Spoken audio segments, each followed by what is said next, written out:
At noon, we got Virginia Tech, who went 7-6 last year, traveling to Vanderbilt, who went 2-10. Virginia Tech favored by 13.5 points on ESPN. Kyron Drones went 166 of 285, threw for 2,084 yards, 17 touchdowns, 3 interceptions. Bashal Tootin had 173 carries for 863 yards and 10 touchdowns, and Daquan Felton had 38 catches for 667 yards and 8 touchdowns. And if you're wondering why everyone is high on Virginia Tech, it's because of those 3 players I just listed, every single one of them returns. Not to mention, the entire offense returns and the vast majority of the defense returns, right?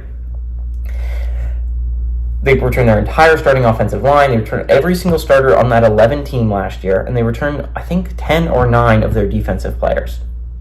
Very good. Very good returning rate for Virginia Tech. We look at Vanderbilt, on the other hand. They have A.J. Swan was their leading passer. He went 107 and 196, threw for 1,457 yards, 12 touchdowns, 7 interceptions. Cedric Alexander had 96 carries for 371 yards and 4 touchdowns. And Will Shepard had 47 catches for 684 yards and 8 touchdowns. Shepard and Swan do not return. You do get back Alexander, but I don't know how great that is considering your leading rusher only had 370 yards. Virginia Tech went 6-3 against Vanderbilt all time. Last 5 games have gone Virginia Tech from 1983 to 1989.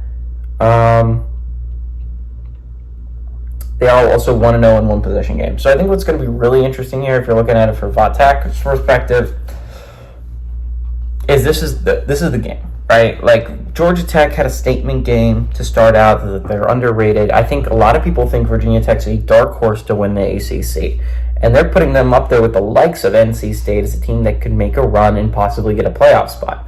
People have picked Virginia Tech to make the playoffs. I think Pat McAfee did. A good Virginia Tech team, good Hokies team. I'm not going to argue against it. Vanderbilt brings in a quarterback I really like in Mayava, a transfer from New Mexico State that really turned that program around. We'll talk about New Mexico State and how that's going to affect them later on, but I think this could be a decent Vanderbilt team, like a 3 or 4 win Vanderbilt team this year. They won 2 games last year, so not a great performance.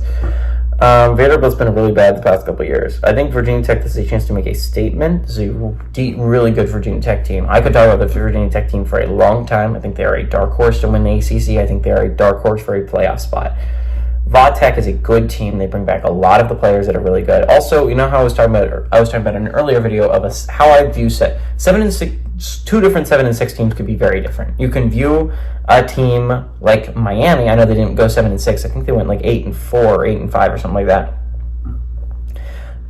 They were very successful early on in the season, and then they kind of fell off at the end. You compare that to a team like Virginia Tech or Georgia Tech, where I think they were playing their best football at the end. If you looked at Virginia Tech's schedule, they lost some bad ones early, right?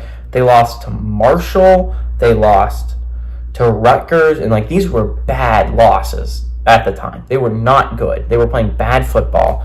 They kind of turned it around midseason, and they became a team that ended up finishing in the top 4 of the ACC standings, right? This was a good team at the end of last year. They only lost like 1 or 2 games down the stretch, and one of them was to Louisville, a really good team last year.